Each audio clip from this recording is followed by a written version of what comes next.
Thank you, Gladwin, and thank you, Asha, for reading this passage nicely. And indeed, it's a pleasure to have children participate in the worship as we have today. And I hope that this will set the tone for them to grow up and contribute more towards the church and towards the building up of God's kingdom.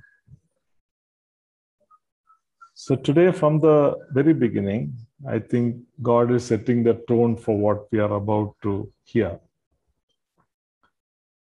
It all started with Anisha exhorting us to repentance, and then on and on the good worship that the family sang together was a preparatory step towards the message for today.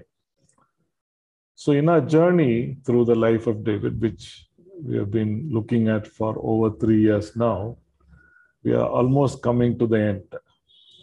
So we have reached the final phases of David's life. As we know, David was anointed as a teenage boy when he was a shepherd. And then after that, after the anointment, he has, ever since actually, he has had a very eventful life. And the high point was his encounter with Goliath that really swung him up to the center stage. And everybody started to notice this lad. He then enters the king's palace because of his skill with music, with a lyre, and his ability to compose soothing songs. But then this nice face was short-lived, and the king turns against him, mostly out of jealousy. And the picture we see is the first attempt on David's life when the king tried to spear him to the wall. David escapes, and the very same night, the second attempt happens. And this time using his daughter. But of course, the daughter did not oblige the father. And she allows David to escape. Then we had a period of pursuit after David by King Saul. And David was a fugitive running for his life for 10 long years, when he went through a lot of agony and pain. And he hid in many caves to save his life. And this is the cave of Adullam. This is special because this is a time when he was at one of his lows, but God met him here, and he had sweet fellowship with God, and he composed many of the beautiful psalms that we read for encouragement. Then we saw how he became king and was immensely blessed. But then we see how tragedy strikes when he stoops down, carelessly viewing something he should not have viewed and falling to sin. And then after that, he is convicted of his sins, and he cries out to God for mercy. And indeed, God in his mercy forgives his sins. Then we see how the consequences of his sin haunt him. There are problems in his family. And one of the important things is the rebellion of Absalom, his favorite son, against him. And David again is driven out of his kingdom and running to save himself. Then he comes back and takes over as king. And this is the map that you see of his kingdom. We have the southern and the northern kingdom. He was king of the southern kingdom for 7 years, and then the United Kingdom, both north and the south, for 23 more years. So in all, he reigned for 30 years, and during his reign, the land saw prosperity it never saw before. And the boundaries of the land extended beyond it ever extended. So this is what we've been seeing in the past. Now, we are grateful that in this mixed bag for David, his life of sorrow and tragedy on one side, and also a life of great success and fulfilling God's will. So we see that we are thankful that the Bible, the writers have taken pains to record everything, even the low moments. And we have learned most from the low moments of David's life. God's children are not saints. They don't have a halo around their heads. The Roman Catholic Church canonizes and provides the title of saints for selected people. But this is not the biblical picture of sainthood. Biblical saint is not a canonized person, but is a sanctified person. Who is a sanctified person? Ironically, Paul addresses the people of Corinth, arguably the most sinful of the churches. He calls them saints. So why is he using the word sanctified? Because they are set apart like anybody else for God's purposes. In those days, vessels were set apart for holy purposes, for the temple and worship. They are not all made of gold.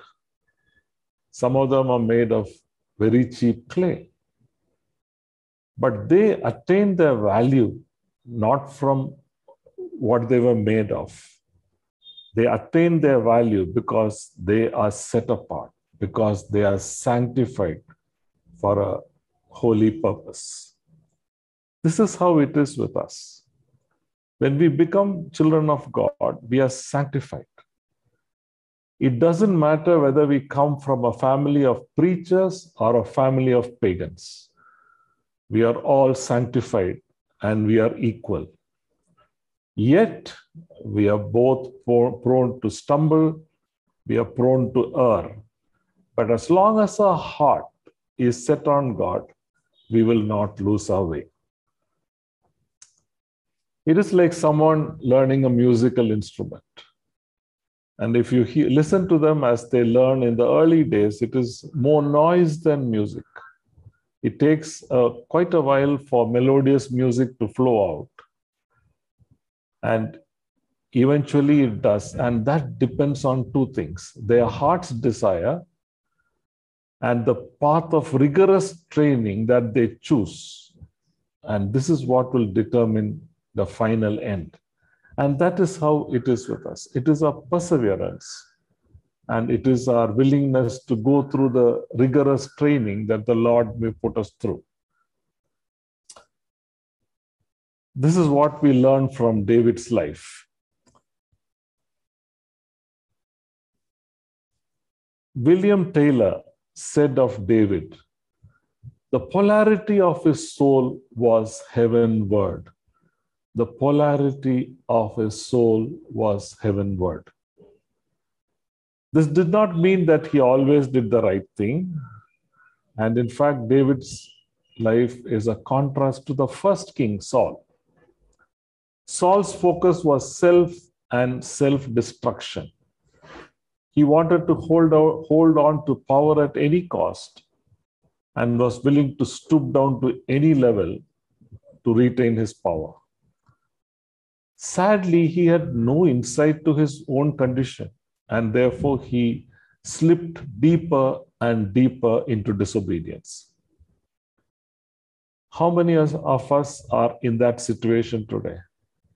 How many of us are stubborn like Paul? heading towards self-destruction? If we are, we have a strong message from God. This is what God told Saul. But now your kingdom will not endure.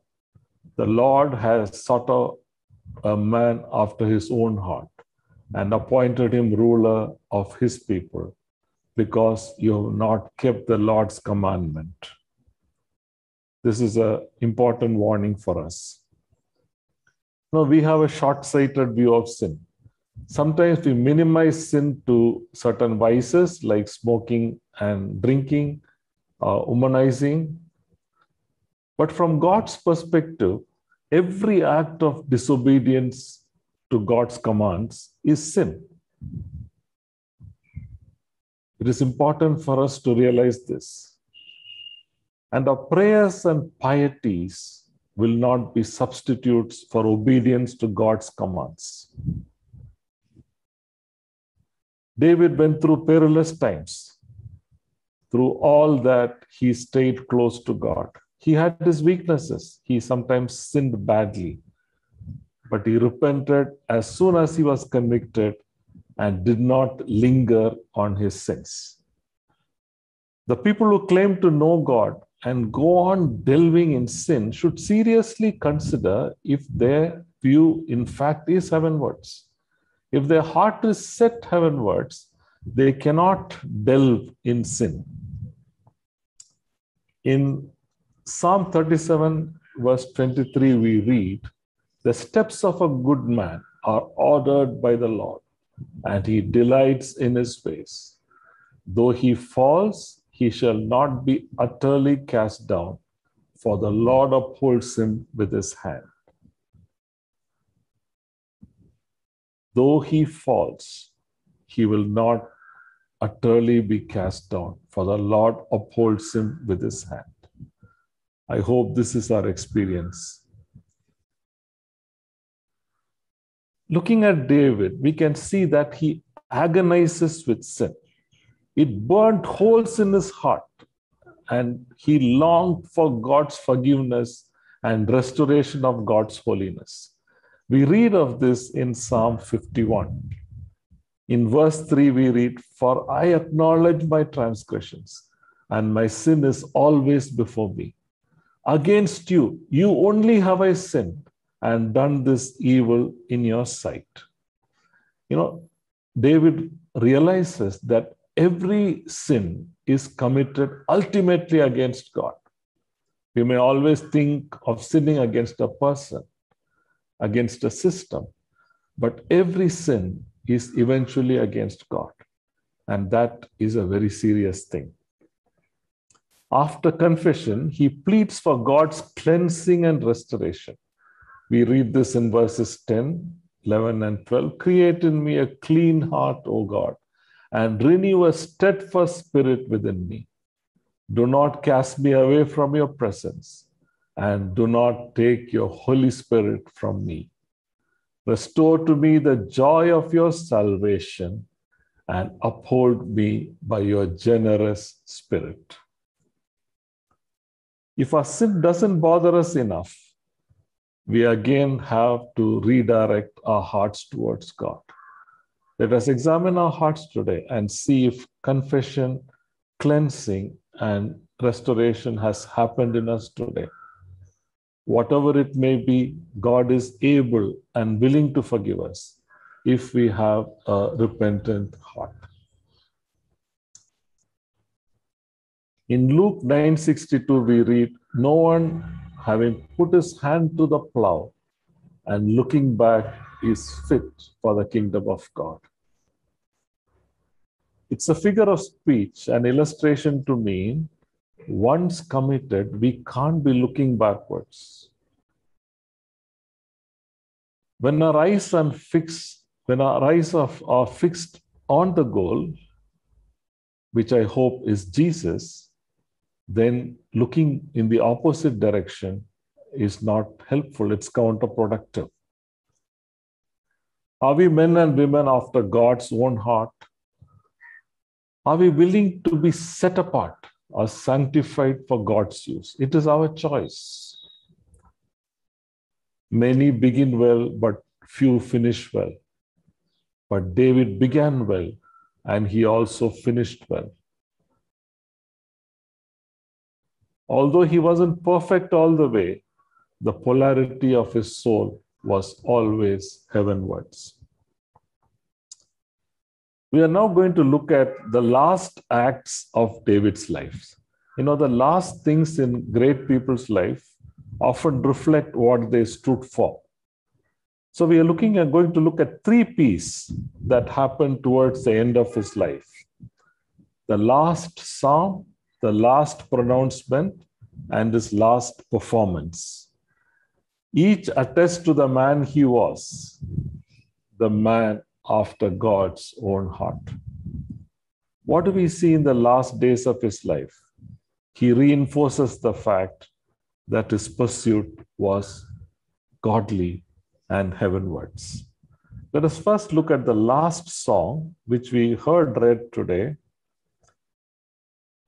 So in this passage, we see his gratitude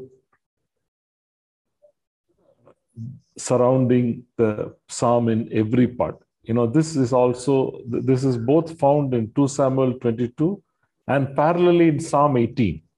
It's exactly the same psalm.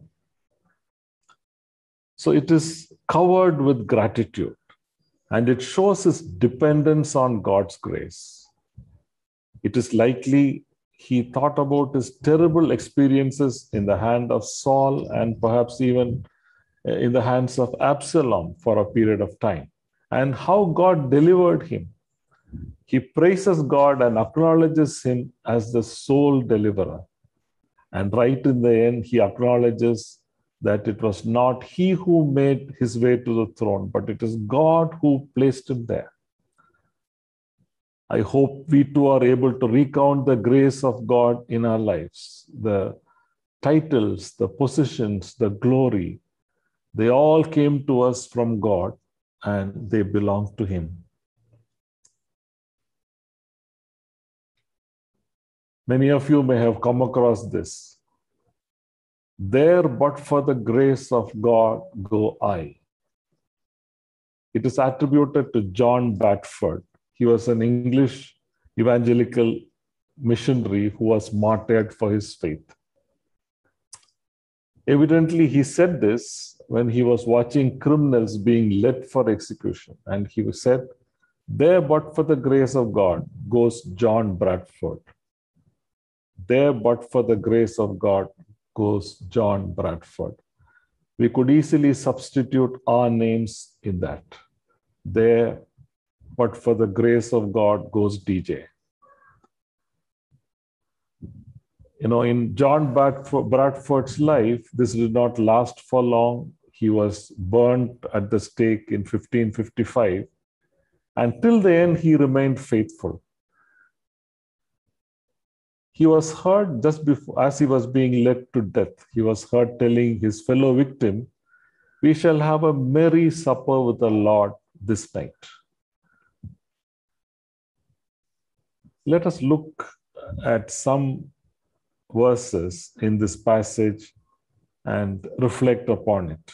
First, let us read verse 2, 2 Samuel 22:2.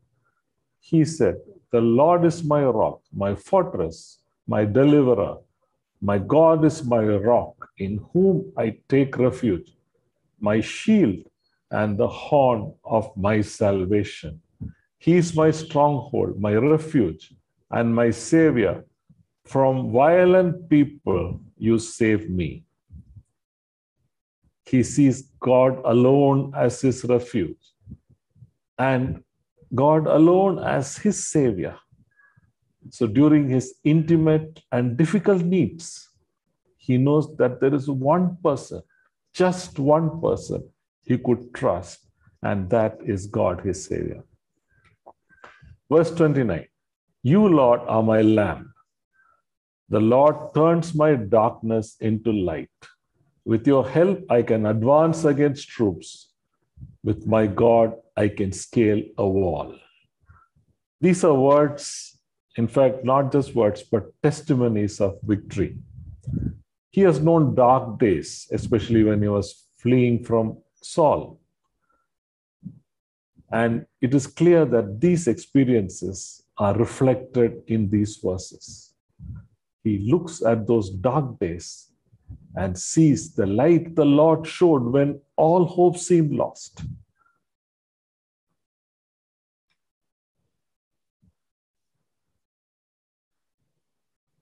And verse 51, he gives his king great victories. He shows unfailing kindness to his anointed, to David and his descendants forever. Unfailing kindness is the same as mercies.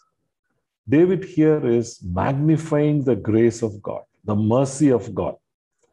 David recounts God's faithfulness in him when he responded to God's call. It is God who called him. It is God who anointed him. David was not fasting and praying to become king. He was a naive shepherd out in the wilderness, unknown to anyone. Now, this is an important lesson for us. So, Smith Wigglesworth said this: God does not call those who are equipped.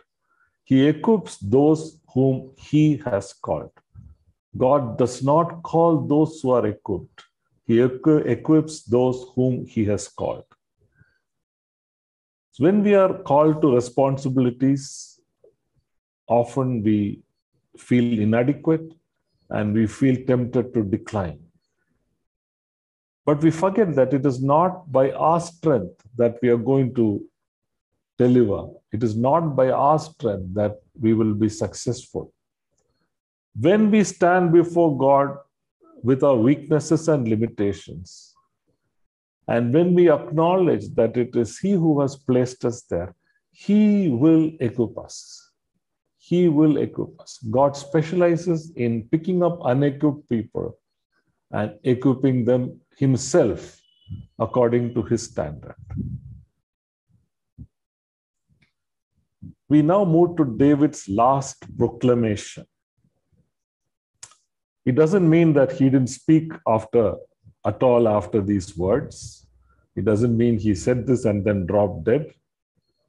But these are the last recorded words of David, the last official proclamation. For any leader, it may be the last speech. For someone in politics, it may be the last talk in the parliament or on TV. And for CMC faculty, it is called the last lecture.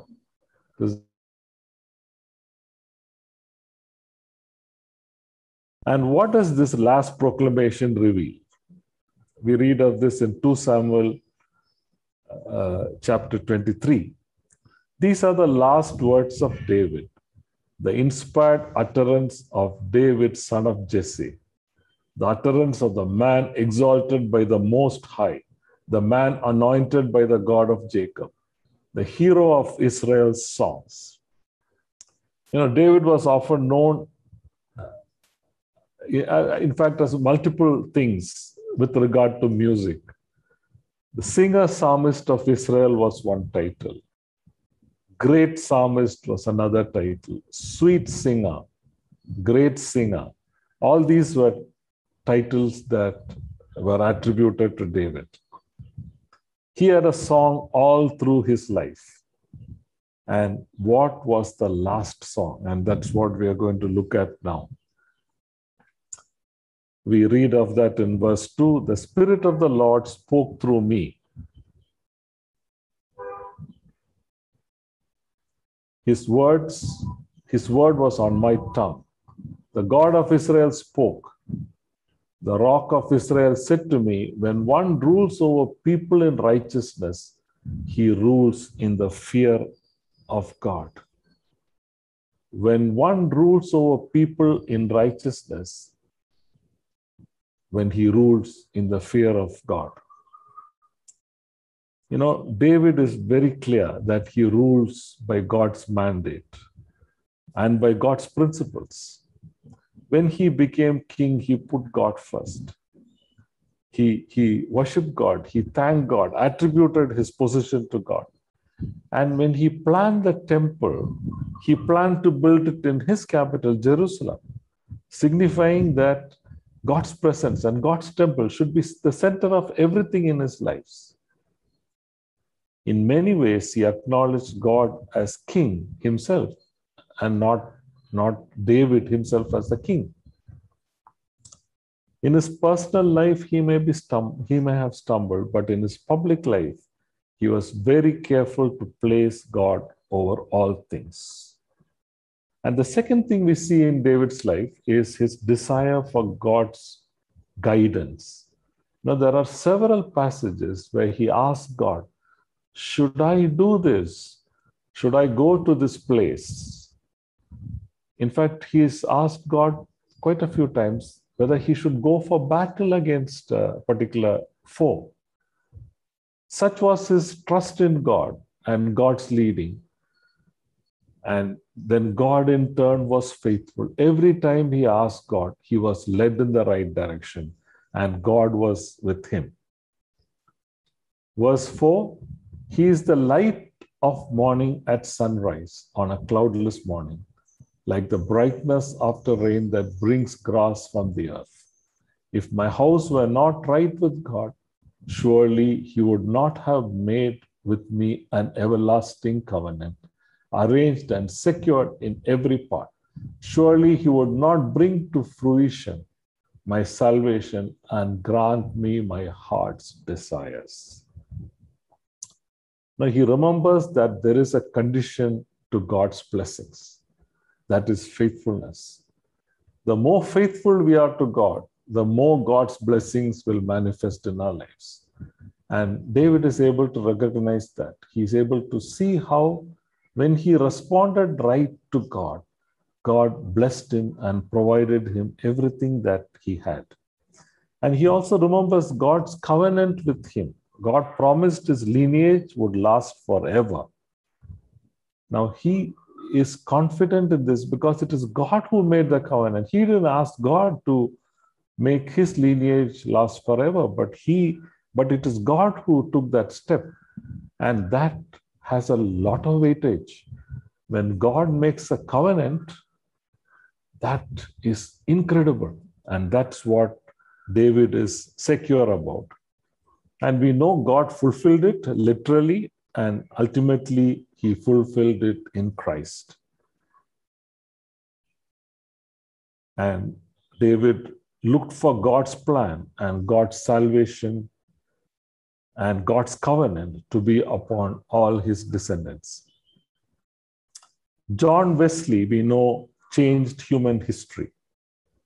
He made an impact not just on his country, but several parts of the world. He once made a statement, I want the whole Christ for my Savior, the whole Bible for my book, the whole church for my fellowship, and the whole world for my mission. He wanted the whole world for his mission. He was not satisfied with his parish. He was not satisfied with his town, not even his country, but the whole world. Wesley had a burning desire to preach the gospel all over the world. And it is said that in his deathbed, he said, the best of all is God is with us. The best of all is God is with us. It is with this assurance that he finished his earthly race and passed on. And David himself has come through many dangers, toils, and snares, but he was able to say, best of all is that God had been with me, and he will be with my descendants too. Someone said there are two kinds of people. There are those that show up, and there are those that are sent. Most people who come to the world are those that show up, and after their time, they are not remembered. They are gone. But there are those that are sent, and they have a purpose in life. And David was one such person.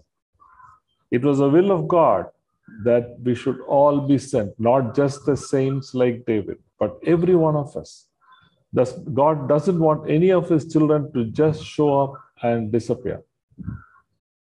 We read of this in John 20:21. Again, Jesus said, "Peace be with you. As the Father has sent me, I am sending you. As the Father has sent me, I am sending you." Father sent Christ, and Christ is sending us. Let us be about our Father's business. Is it going to be said of us, he or she showed up, or here is a person who was sent? Here is a person who was sent. Would our life count for eternity? Then we see his last performance reveals the glory of God. A medical Methodist preacher once said, "Never reach the deadline before you die. Never reach the deadline before you die." What does it mean? There should never come a point in our life when we say there is nothing to live for. And then it is better that we die when we are at a point when we say that. A sent one is about the Father's business till he or she dies. And David had the same desire. He wanted to live for God's glory till the very end. So let us go to this passage, the last proclamation, and glean from this and see how David performed for the last time on stage, and how he revealed God's faithfulness and his trajectory towards God. First, we see about his giving. In 1 Chronicles 28, 1-3, we read this. David summoned all the officials of Israel to assemble at Jerusalem. The officers over the tribes, the commanders of the divisions in the service of the king, the commanders of thousands and commanders of hundreds, and the officials in charge of all the property and livestock belonging to the king and his sons, together with the palace officials, the warriors, and all the brave fighting men. King David rose to his feet and said, "Listen to me, my fellow Israelites, my people. I had it in my heart to build a house as a place of rest for the ark of the covenant of the Lord, for the footstool of our God, and I made plans to build it. But God said to me, 'You are not to build a house for my name, because you are a warrior and have shed blood.'" You are a warrior and have shed blood. You are not to build a house for my name.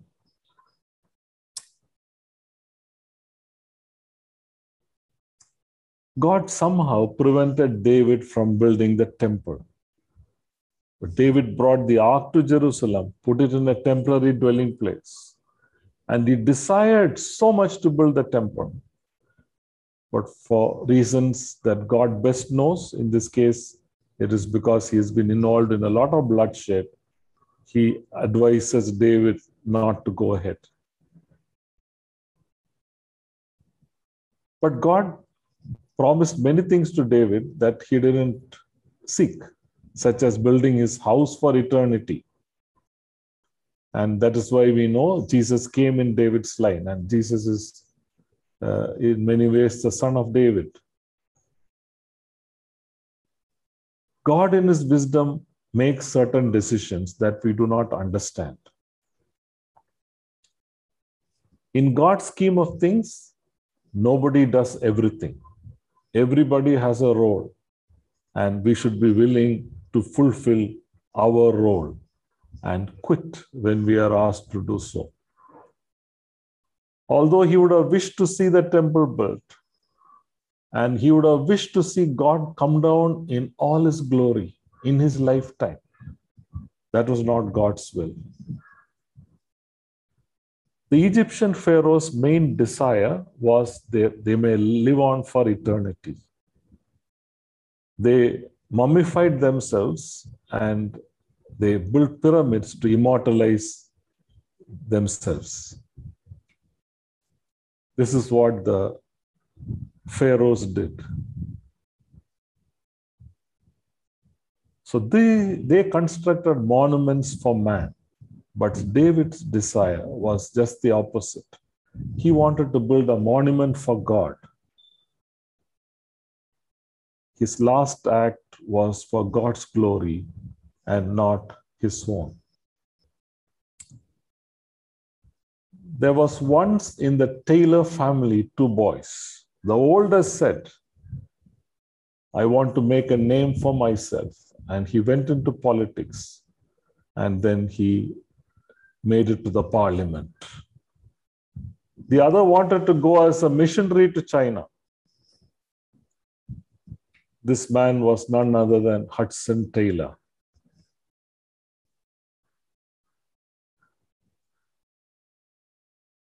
He is beloved and known to people across the world for his zeal for God. Now, looking back, who is better known?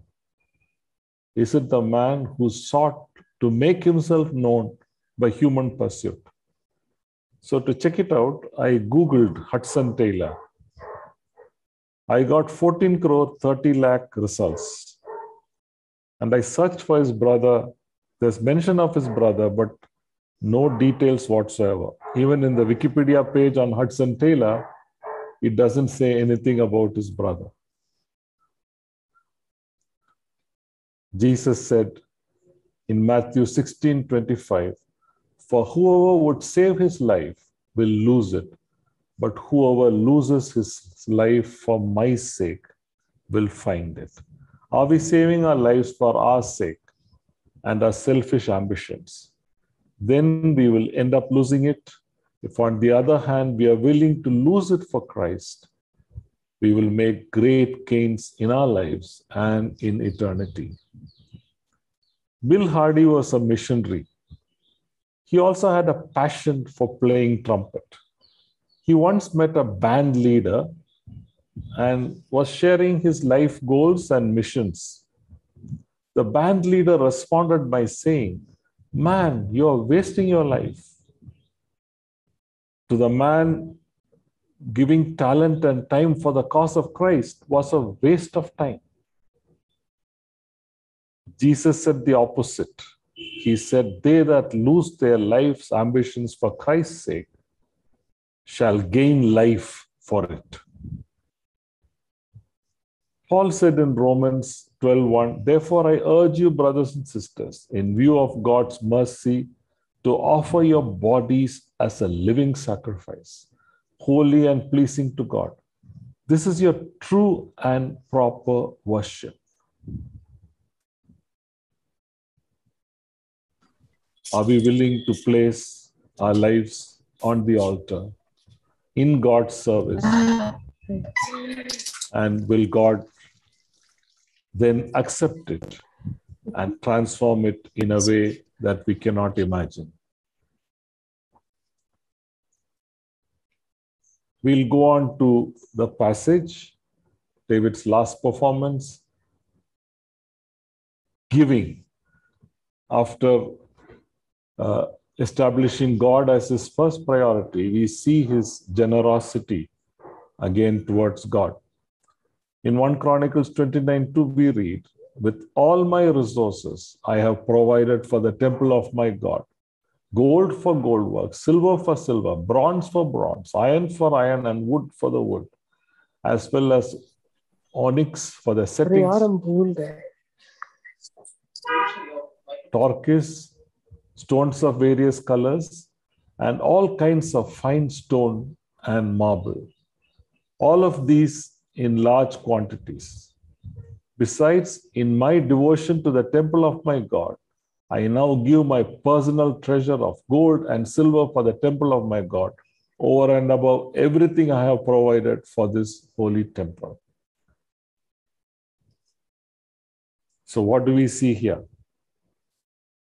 Although he could not build the temple, he gave everything he could for the temple. He could have backed off and said, oh, my job is done. let my son find the resources. No, he gives everything that he has towards the temple. We then see how the leaders respond. In verse 6, then the leaders of families, the officers of the tribes of Israel, the commanders of thousands and commanders of hundreds, and the officials in charge of king's work gave willingly. And then we see the next knockdown effect. That is, the people rejoiced at willing response of their leaders, for they had given freely and wholeheartedly to the Lord. The king, the David, the king, also rejoiced greatly. So you see how it happens. This is an outstanding leadership model. David first gives, and when he gives, all the leaders are challenged to give. And then they give. And the people who are watching them follow suit as they are challenged. And this is what we see as one of David's last performance, both in giving to God as well as setting up an outstanding leadership model of leading by examples.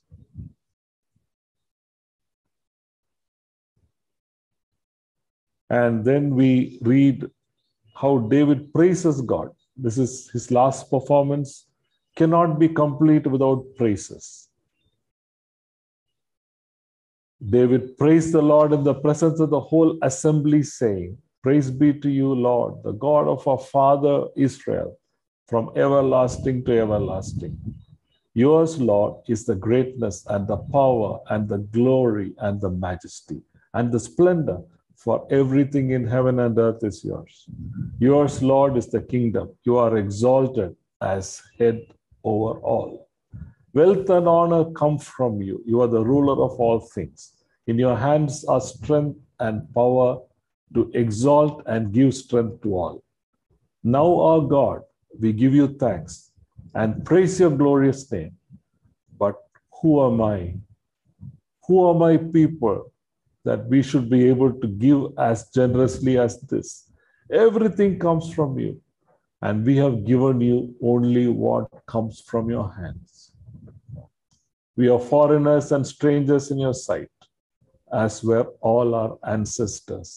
Our days on earth are like shadow without hope."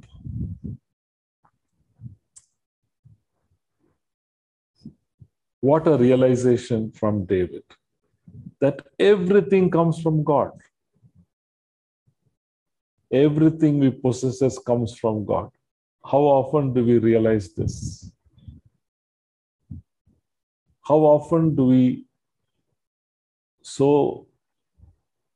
blatantly clutch onto things as if we achieve them with our endeavors, with our efforts?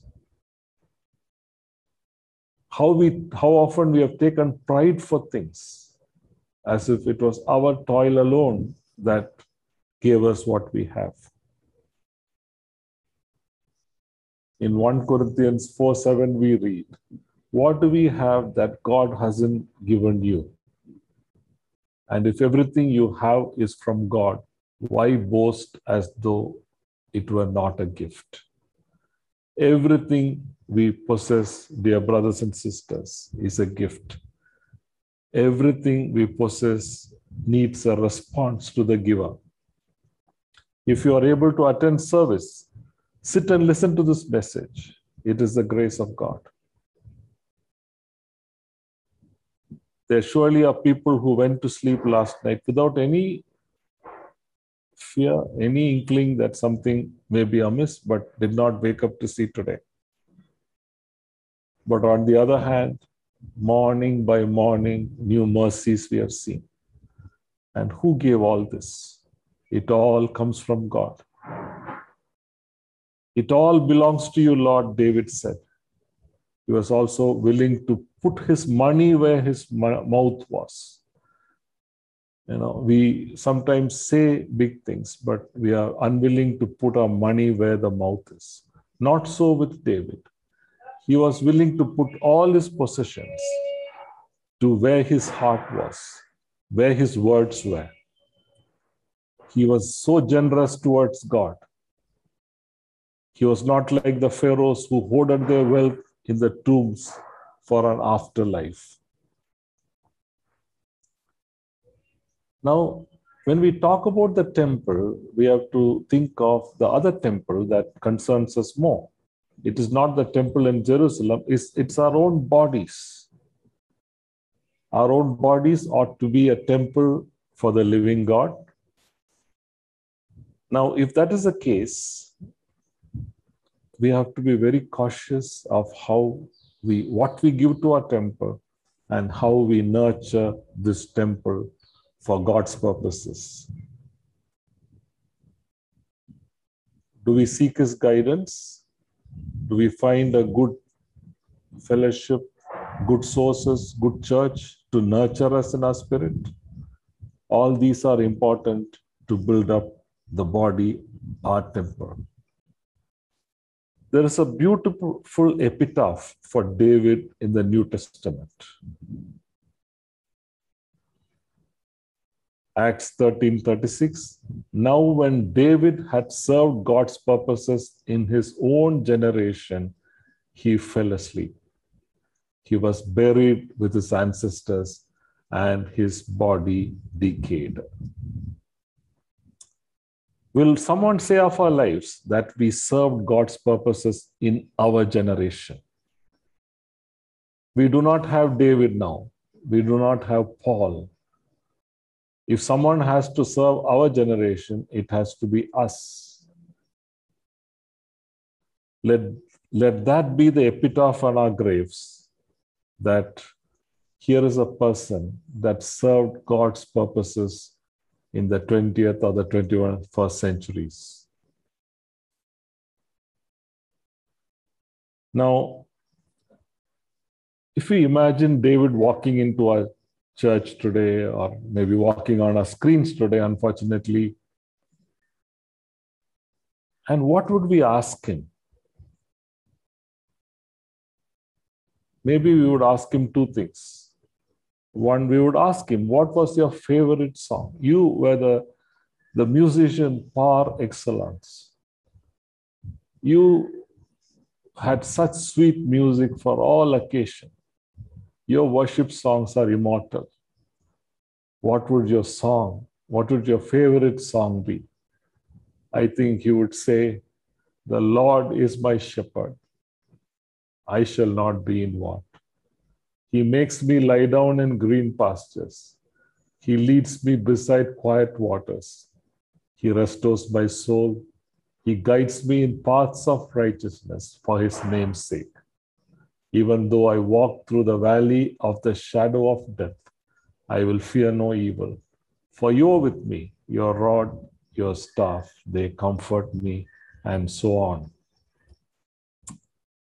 If we were to ask him, what was the secret of your success? I think he would say, the polarity of my heart was heavenwards. I desired to be the man after my God's own heart. And that is what kept me faithful till the end.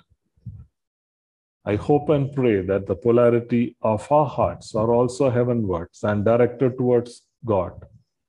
And I pray that that will see us faithful till the end of our days. Amen.